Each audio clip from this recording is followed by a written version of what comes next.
What's up everybody, this is Danny, and this is that time of year again, and it's Apple iPhone time. And they released two different iPhones this year, the iPhone 6 and the iPhone 6 Plus. The iPhone 6 has a 4.7-inch display, while the iPhone 6 Plus has a 5.5-inch display.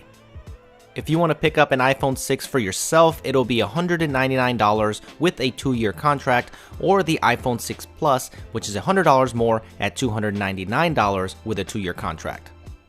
I have them both here for you in these minimalist boxes, which is weird. This is the first time they've never had any kind of cover art on the front, but I'm going to unbox both of them for you and kind of compare them. I got the 64GB version of the iPhone 6 Plus and the 128GB version of the iPhone 6. Let's use a little magic here and get into the boxes, and there are both of them right there. Both of these models are available in 3 different colors, but I opted for the space gray model on both. There's the 4.7-inch model right there, and here is the 5.5-inch version, the iPhone 6 Plus, which is pretty large, and I'll compare this to some of the other devices out there on the market later on in this video. If you want to know what other colors there are silver and gold models available with white fronts. So let's go ahead and take a look at the accessories. Same as last year, you get the ear pods with inline control. You also get a standard wall charger, and you also get a lightning cord. Or is it lightning cable? Anyway, there are packets inside both of these phones. As you can see, this is the iPhone 6 Plus. You get some info there and also your infamous Apple stickers. And you get the same here on the iPhone 6. You get the stickers and you get some info and your quick start guide. For some of you that enjoy the plastic coming off of here, let's take the plastic off. This time it is one long piece, so let's take that off of the front here. Alright, something kind of satisfying about that for some reason. It's the exact same here on the 6 Plus as well, all one piece of plastic, and we will take that off, and there is the 6 Plus. Now they are both ready to go. Now if you look at both of them, you can see there's a notable size difference here, but we'll get back to that later on. Let's get to the design language here on the brand new iPhone 6 versus the iPhone 5S. Besides the notable screen size changes, Apple has done away with the chamfered edge and have gone with the rounded design. Just like an Apple style, they have managed to make a much thinner phone with a lot of internal improvements. So let's take a closer hardware tour of the brand new iPhone 6. On the left hand side, you're going to find that familiar mute toggle switch, and you're going to find individual volume rocker switches there, which is very reminiscent of the iPod Touch 5th generation. On the bottom, you're going to find your 3.5mm headphone jack, your primary microphone, your lightning port, and also the speaker. Since the devices are much bigger this year, they moved the power button to the right hand side so you'll be able to get to it easier, and there you also find a SIM card tray. If you look up top, you will find absolutely nothing. Now, let's take a look at the top. You will find the same 720p FaceTime HD camera with the earpiece and your appropriate sensors. And on the bottom, you will find that same fingerprint system, Touch ID, right there in the home button. And if you look closely, you can see that the display does not sit flush, it actually pops out a little bit, and the display is rounded, so it makes a much better feel in the hand, especially when you're swiping through your home screens or navigating different menus. In this shot, you will find the 6 Plus eating the 6 for breakfast. It's such a big device.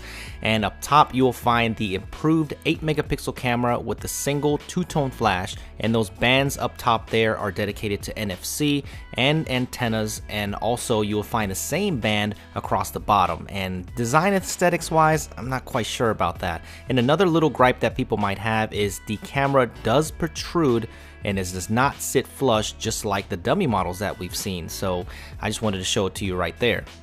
Both of these phones feel fantastic in the hand. They feel substantial, and the rounded edges with that aluminum build, it really feels good in the hand. So I'm gonna go ahead and boot these up and talk about the specs a little bit. This is being powered by the new Apple 8.8 chip, and it also has 1GB of RAM for both phones. So the RAM has not changed in forever, and there's some graphics improvements underneath the hood. So they claim performance boosts all across the board, but I will reserve that until the full review. Apple is calling these new screens Retina HD, and I'll go over the resolution in just a second when I show you the screen quality. Now there is the Touch ID setup. It's exactly the same as it was on the iPhone 5S. Both of these phones are being powered by the brand new operating system iOS 8, and if you look, the 64 gig and the 128 gigabyte versions come with a lot of this Apple stuff preloaded like iMovie and GarageBand, so you may find that preloaded on your device. But you can just uninstall them if you don't want them on your new iPhone. So let's take a look at the storage options here, and on the 64 gigabyte version there's 52 gigabytes available to the user, and if you buy the brand new 128 gigabyte model then you will get 110 gigabytes available. So it's nice to see that they bumped it up to 128. A lot of people were asking for that storage option. iOS 8 is not a huge overhaul, but there are a lot of new features, so if you want to see a cool video on that, I will link my good friend Dom Esposito's channel and his video down below so you can check out the top 20 iOS 8 features.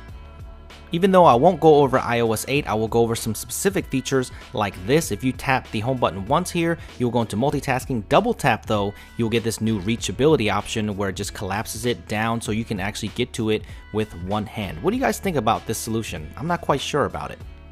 The 6 Plus gets a landscape mode here, much like the iPad, so it's going to take advantage of the larger screen, but I'm not sure exactly how useful that will be because some of the apps, even like the dialer, do not go into landscape mode. I'm not really sure why, and if the app is not optimized for the 6 Plus screen, then it just blows up 3 times and it just looks kind of bad. So hopefully developers will get on that very quickly. So let's talk about the displays real quick. The iPhone 6 has a 750 by 1334 resolution, which equals to the same PPI as the iPhone 5S, and the bigger version, the iPhone 6 Plus, has an actual 1080p display, and both of these displays are very good. They're very sharp and they're very clear, and also the viewing angles are absolutely insane. One of the best I've seen on off-axis viewing angles, so I think you'll be very happy with the display. So I'll test that out a little bit further. Now here is the new 8 megapixel camera sensor with phase detection autofocus, which I'm kind of excited about because this is the same type of technology that you will find in something like the Canon 70D, which is a DSLR. The camera app actually does not look too different. You'll find the same thing: panorama, square, photo, video, and you also find a new 240 frames per second slow-mo. So I'll show you that in another video, and also time-lapse. So what I'm gonna do is take this thing outside and shoot with it and give you some cinematic samples and also examples of these new features. When it comes to camera, a huge selling point of this 6 Plus may be the optical image stabilization that's built in here. You can see it works pretty good. I need to test this out further, but it's going to help you get much better shots with video and stills. The iPhone 6 though does not include optical image stabilization. I wish they would have just added it for both models. They really could have. Shame on you, Apple, for that. But both of these devices here, you can see the 6 Plus is just huge. So to give you a better size comparison, let's just have a little fun here, and I'm going to show you what they stack up like versus the Android counterparts out there. Most of you will probably want to know, how does the 5.5 inch version stack up to the Galaxy Note 3 and the upcoming Galaxy Note 4? I will get that and compare them in a future video, but you can see that the iPhone 6 is a little bit thinner, but man, the iPhone 6 5.5 or the Plus version is much taller than the Galaxy Note 3. Doesn't make any sense design-wise. Here is the iPhone 6 next to the HTC One M8, and we're also going to compare it to the iPhone 5S, and you can see it's much bigger than that. And also there is the Xiaomi Mi 4, which a lot of you don't even know what phone that is. And of course we have to compare it to the Samsung Galaxy S5 and the LG G3. And I guess we'll also bring in a OnePlus One. But the one thing that I wanted to show you was that the iPhone 6 Plus has a 5.5 inch display. And when we look at the Android counterparts like the OnePlus One, it's pretty much the same size here. But when you're looking at something like the LG G3, it has the exact same screen size, and look at the bezels, much thinner, it's much more compact, so the iPhone 6 Plus could be a little bit smaller. It is a really large device, so make sure you look at that in the store before you buy it. Alright guys, so I hope you enjoyed this dual unboxing and comparison and first impressions of the brand new iPhones. So let me know if you have any questions. Make sure you follow me on Twitter at @SuperScientific. I'm usually there all the time. And also subscribe to my channel if you're new to my channel. And also give me a thumbs up if you enjoyed this. Thanks for watching guys, and I will see you in the next video.